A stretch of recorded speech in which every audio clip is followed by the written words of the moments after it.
Hey everyone, last week's Christmas Eve workout was 100 hundreds, and this New Year's Eve workouts was 17,000 to ring in the 2017 New Year. So my friend Kirsten McKay Smith, who's in Colorado and I'm in Georgia now, we've been doing our Christmas Eve as well as New Year's Eve swims, I think now for the past 5 years. And it's a little different that now I'm away from Colorado and we don't do it together, and I'm now in a meter pool, not a yard pool. So 17,000 meters is 18,600-ish yards, and that also equals 10.6 miles, and that's what I did today. The way it went down was I did 17 by 1,000s, and each 1,000 I broke down into a 400, 300, 200, 100 combination. So for example, my first one was a 400 swim, 300 pull, 200 IM, 100 kick. And then each combination of 4, 3, 2, 1 always involved kicking, pulling, swimming, all 4 strokes: freestyle, breaststroke, backstroke, and butterfly. So each 1,000 took me anywhere between 15 minutes and 17 minutes.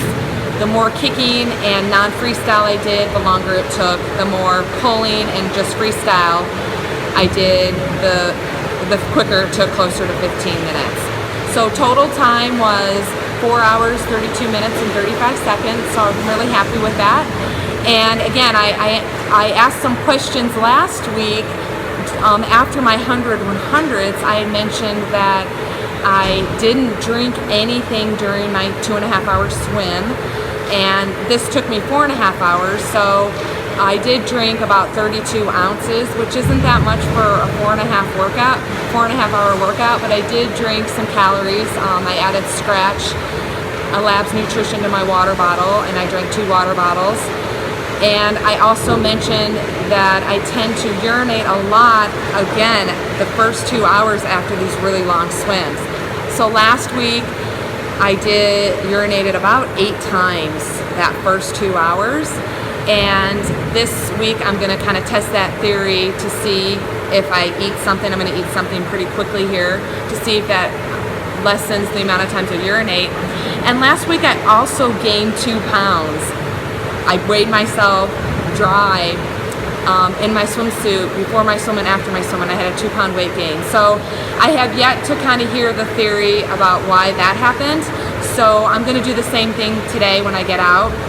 I'm going to go weigh myself and report back to see if I gained any weight this week with drinking more fluid than last week. Again, my breakfast, my coffee was the exact same.